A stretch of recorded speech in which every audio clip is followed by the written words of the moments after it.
నమస్తే, welcome to our channel. నేను పద్మిని. ప్రస్తుతంతో పాటు ప్రముఖ ఆధ్యాత్మికవేత్త, దత్త ఉపాసకులు, శ్రీపాద శ్రీవల్లభ దత్తపీఠం వ్యవస్థాపకులు శ్రీమతి లతా దత్తా గారు మనతో పాటు ఉన్నారు. మాట్లాడదామా?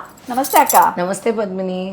అక్క, ఆగస్టు 2వ తారీఖు ఆషాఢ బహుళ పక్ష చవితి, సంకటహర చతుర్థిగా జరుపుకునేటటువంటి అద్భుతమైనటువంటి రోజు. మరి ఈ సంకటహర చతుర్థి కనుక చేసుకుంటే మనం ఎటువంటి ఇబ్బందుల నుంచి బయటపడతాము, అలాగే ఎలా స్వామివారి ఆరాధన చేసుకోవచ్చు? ఎందుకంటే ఒక్కొక్క చవితికి కూడా వినాయకుడిని రకరకాల ఆరాధనలు మీరు కూడా చెప్తూ ఉంటారు, ఇలా చేసుకోండి అని చెప్పి. చిన్న చిన్న రెమెడీసే పెద్ద డిఫరెన్స్ని తీసుకొస్తూ ఉంటాయి, చాలా పెద్ద డిఫరెన్స్.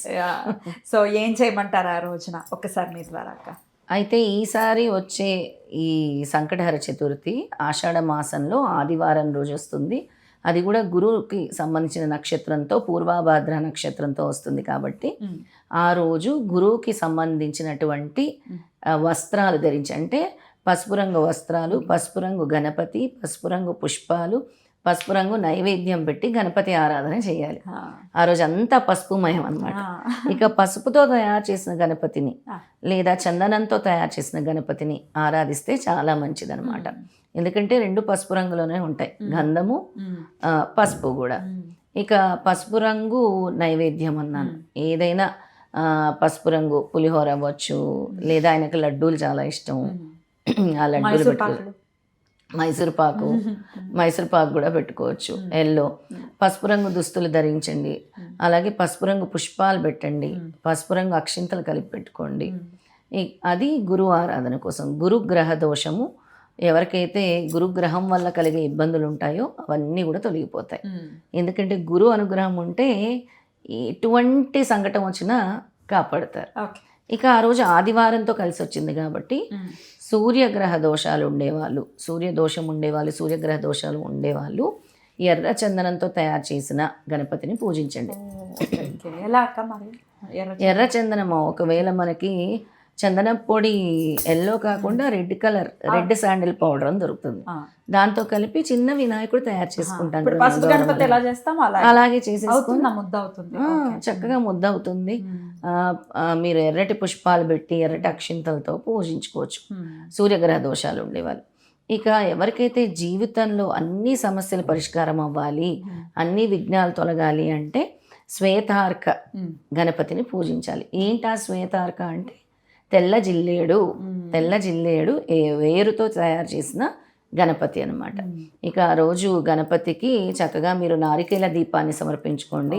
కొబ్బరికాయని కొట్టి ఆ నీరు తీసేసి 2 ముక్కలు కూడా కింద ఏదైనా ప్లేట్లలో బియ్యం వేసి దాని మీద కొబ్బరికాయ పెట్టి దాని నిండా కొబ్బరి నూనెతో కానీ ఆవు నీరుతో కానీ పసుపు రంగు ఒత్తులతో దీపారాధన చేయండి. పసుపు రంగు ఒత్తులతో, కలిపేయచ్చు. పసుపు కలిపేసి పసుపు రంగు ఒత్తులు కూడా అమ్ముతున్నారు పూజా స్టోర్స్. అవి తెచ్చుకోవడం వీలు లేకపోతే చక్కగా పసుపు అద్దేసి ఒత్తులకి పెట్టుకొని దీపారాధన చేయండి గణపతికి. మీ సమస్యలు విఘ్నాలు అన్నీ తొలగిపోతాయి.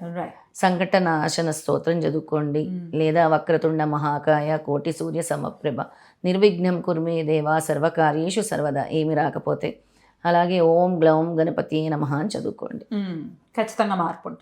ఇక ఉపవాసాలు ఉండడం ఇవన్నీ తెలిసినటువంటి విషయమే. సాయంత్రం వరకు చంద్రుడిని చూసే వరకు ఉపవాసం ఉంటారు.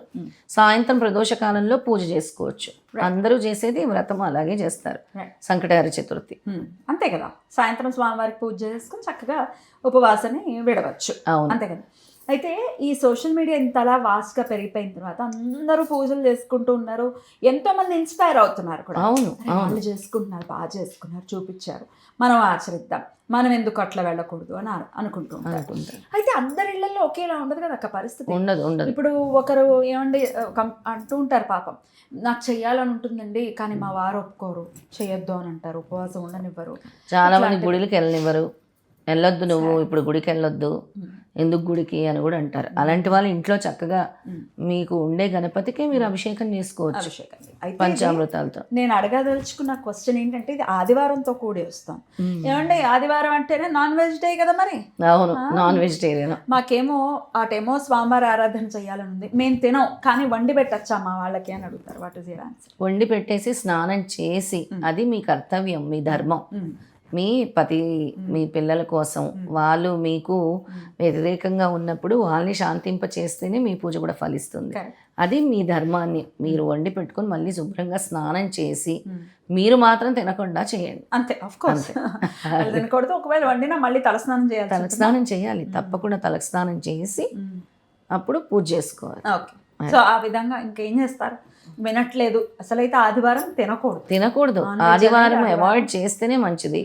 ఎందుకంటే మనకి వచ్చే ఈ కొద్దిపాటి మంత్రాలు జపాలు ఫలించాలన్నా కూడా ఆదివారం ముఖ్యమైనది. ఆదివారం చేసే పూజకి కానీ జపానికి కానీ ఎంతో ఫలితం ఉంటుంది.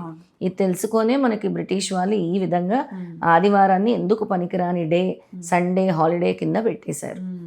ఈ భ్రష్టు ఈ మాంసాదులు ఇత్యాదులు కార్యక్రమాలన్నీ కూడా అలా చేశారు. వీళ్ళు చాలా అడ్వాన్స్డ్గా ఈ వేదిక్ మంత్రాస్తో సనాతన ధర్మంతో ముందుకు వెళ్ళిపోతున్నారు. దీనికి అడ్డుకట్ట వేయాలని ఈ విధంగా చేశారనమాట.